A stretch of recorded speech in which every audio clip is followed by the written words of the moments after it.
Hello,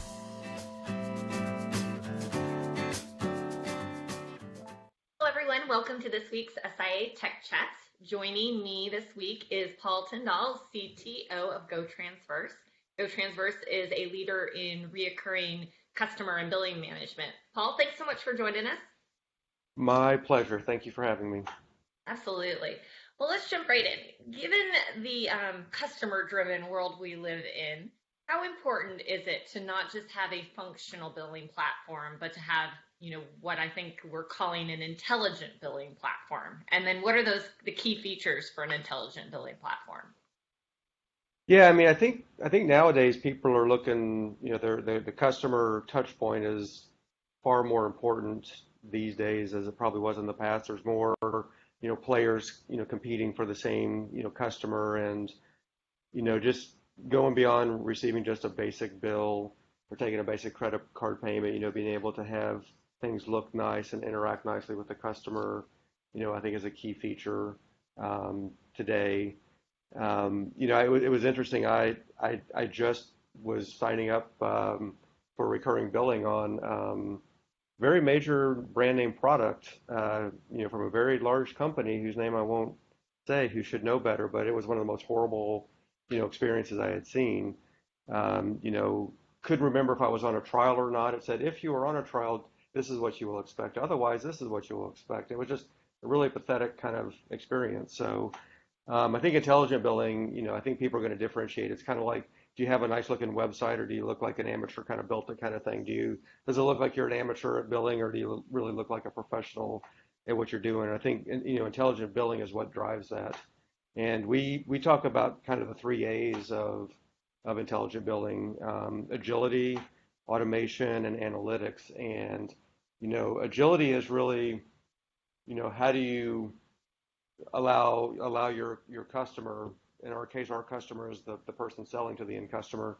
How do you allow them to really put together the offerings that the customer wants to buy or purchase, or the flexibility in how they consume that product or service, in a quick, agile manner versus, taking 6 months or a year to get an offering out, into your billing system? How do you, have your sales and marketing team say, hey, we just came up with a great idea. We want to put this offering out in the market and have it out in the market in, a couple of days potentially versus, the traditional approach which was, it takes, 2 months to go round up all the programmers to program the billing system to do what it is you want to do. And I've actually worked with some older, more traditional mainline industries. Insurance is one of them. And, a lot of these, kind of older industries, they would love, they're getting eaten up by some of these smaller players like the Progressives and the Geicos, being able to quote on demand, and present a policy and an offer and, sign the contract, do the deal, take the payment all, in a very easy manner. And, some of these older, they would like to offer, they have lower end policies that, are more of that model. They're more commercial policies, or like for inspectors and, that sort of thing, that don't go through traditional agents for reselling. And we presented, a billing model and an option for them to enable this sale. And they said, yeah, that's all great. We would love to be there, but our ERP can't take it. We can't get all that information into our ERP to fulfill it. So that's the next step of it is, okay, well, you can get the offer out there, but then how do you put the automation in place to allow the policy to be instantiated and the right emails to go out, or to turn on a service, or like in the trial case, how do you intelligently know I'm already in a trial mode? So now you can flip my product to active mode. It's really simple stuff like that I think a lot of traditional, billing systems don't allow for. And then on the top of that too, then, you have access, you're generating a lot of great information and data about your customers. How do you take that data to use it to make, further pricing decisions? We put this offer out in the market. How well did it do? You can do the A/B type testing, where you say, okay, we're going to present this offer to 20% of the people who come to the site and 80% get this offer. How do you do any of that type of stuff? And a lot of the older, more traditional kind of billing models, especially the on-prem models, just don't offer that. They know how to create a really basic invoice and maybe send a basic email and take a credit card payment, which is the functional aspect of it. but then to really add all those layers of additional intelligence to it, I think is really what where the market's going right now. And I think it's what in there's a lot of customers who are, the younger generation now, they're used to the high touch, kind of nice, interaction points with the Netflixes and the Amazons and the big players of the world who, kind of led the way in a lot of these models. And now it's trying to bring that kind of model to the rest of the market. So that's where we see intelligent billing, and it's even, taking those pieces and adding to it things like, more complex pricing models, not just a one-time purchase or a simple subscription, but a combination of that maybe plus some consumption-based usage or consumption model where Amazon used to do, like a good example is Amazon just would sell fixed products, put it in your cart, you got it shipped to you. Then they started adding Amazon Prime, which is a subscription, which then led to a discount on services like free shipping, or now you can get some free discounts at Whole Foods, or free movies in the video catalog for Amazon Prime. So they took the subscription and turned it into a subscription plus some other services with discounts. And then they started offering it as a usage model on top of it. Whereas, if you don't have this discount, I'm going to charge you X amount per movie you watch. But now we're going to give you a discount based on the fact that you're a Prime member. So the types and the flexibility and the way, pricing organizations want to try to price things is, the pricing levers are very flexible now. And so you need a way to, there's a comment that one of our customers told us early on in the sales cycle is, you need to be able to price like your marketing team and your sales team want to price, but then you need to be able to bill for how they sell. So the systems all have to work together. You can't, it's one thing to be able to go off and sell something in some great new glorious pricing model, but if you can't bill for it, it's going to be a mess. And so, they're very, interrelated on how they work. So that's how we define intelligent billing. It's more than just, here's your invoice and we just took a payment. There's a lot more aspects to it now. So very long-winded answer, but, it's a very important, near and dear to our heart, subject. Yeah, no, that's great. But can you talk a little bit about then consumption-based billing and how that model differs from traditional billing models? Sure. So, consumption, there's, traditional one-time model is, you buy something, you pay for it, you got it delivered to you. Or you go to the physical store and you buy it and so forth. Then, we started adding in the layer of a recurring model, so a base cost, like the Prime membership, or you could think of it like the bicycle rental companies where you pay a base subscription fee and that gives me access to the bike and then I can use that bike for up to 30 minutes. So that 30 minutes is part of consumption, and if I go over 30 minutes, then I'm charged per minute after that, for instance. So you have a base subscription, and then I get effectively 30 minutes free, and then an add-on per minute cost after that. So that's one example, of a base plus subscription. Another really silly kind of model is, you think about like a pool service. You pay, for a weekly, the person to show up at your house, clean your pool, but then they may add some salt to your saltwater pool and they charge for 20 pounds of salt. That's consumption. So you pay your base subscription plus the salt and the chemicals and everything else that they put in. That's a model for that. There are companies now that do consumption only. So there's not even a subscription or a one-time component to it. So this is your Uber service. You consume how many miles you drive. Lyft, same way, although Lyft is actually talking about adding a subscription component to it like Amazon to get some discounts on the usage part. All over Austin here, recently, all these little scooters were showing up where, you could just go grab a scooter and you paid by the minute. There was no subscription. There was no one time. It was just how much of that service did you consume?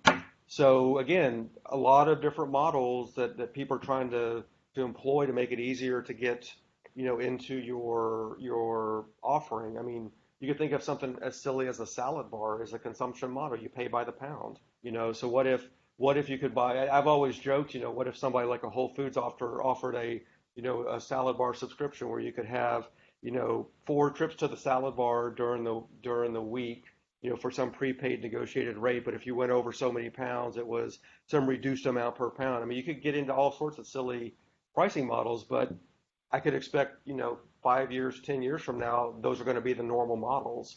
How do you entice people to use your product or buy your product or service? These are, three pricing levers now that, that companies can use to try to, make their offerings more attractive, more consumable, less upfront, more, steady state, et cetera. So, it's, quite interesting. But consumption is a fundamental part of like the new, one of the new pricing levers that are really becoming more and more popular. It really grew out of the kind of telecom market where you used to pay for how many minutes you used or how many text messages you sent. Now they kind of bundle it all in, but it really grew out of that model, and now it's kind of going like wildfire through many many different industries. So it's a lot of these paywall type of things, for instance, 3 articles free, and then it's so much per article to look at. Consumption models are everywhere. You can probably, if you really thought about it, you probably interact with consumption, spending, payment models a couple times a week easily. So you just don't realize you're doing it. So what about AI and machine learning? What impact are they having on the monetization space? Well, that's where all the magic happens. So actually, AI and machine learning are very interesting as a general technology. AI has grown over the years, from kind of like let's just model the human brain to machine learning to now, kind of the deep learning concept.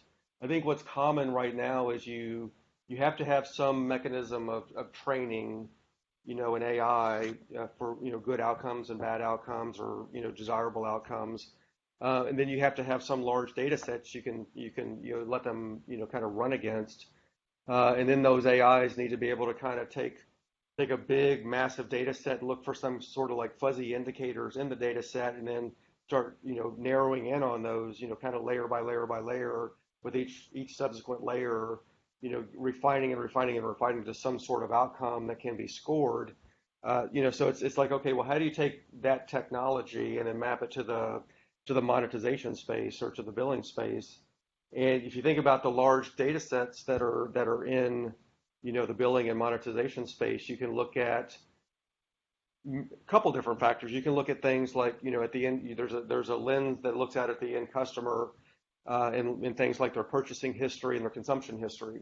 For instance, we talked about consumption-based billing. What if we talked about the Salivar model and you saw that Sally was, big consumer on Monday and Tuesday, but not on the weekends? How could you entice Sally to, what were the trends on that, and what types of models could you, or not even necessarily Sally in general, but let's look at the bigger picture first and look into purchasing history and what are kind of the big patterns, and then how do you get to a solution on how to create some sort of outcome that's actionable? Do you look at, hey, we've got this many people clustered over here that have these buying patterns, and this many over here that have these buying patterns, and then you start drilling down more and more. An AI can kind of run loose on that kind of information. If you look at it internally, things like fraud prevention, is a great candidate for AI. You look at patterns in where things are being bought and what kind of credit cards are being used and what kind of things are being purchased at what locations and fingerprint information about the type of browser that's coming in. Fraud detection areas are really big areas for machine learning and monetization to try to improve, to make sure you're not having fraudulent payment activity. You're actually able to collect a higher percentage of the money or prevent customers that were probably fraudulent customers from even getting into your system to begin with.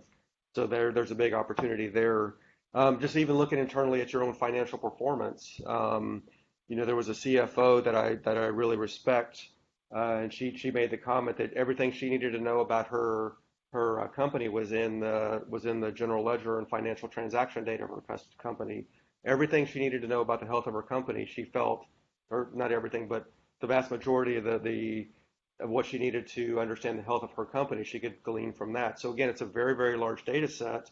It's very difficult to just kind of look at it from a distance without, you have to have something that can kind of go start looking at the patterns and refining and finding the good areas that you want to take action on, and the bad areas that you need to take action on. So again, AI is about looking at large data sets, trying to find large patterns, refining, and then taking some sort of action at the end. So I think we're still really early in how AI could really work in the monetization space. These are just a couple of early on examples. I think there's probably some tremendously awesome, opportunities out there that we haven't really thought about yet. But I think as we start moving into these initial areas, we're going to start learning more and more about the types of, interesting things we can do with the large data sets that we have right now. Fantastic. Paul, thank you so much for your time and your insights today. If anybody wants more information on goTransverse, you can visit their website and then join me back here next week for SIIA Tech Chats.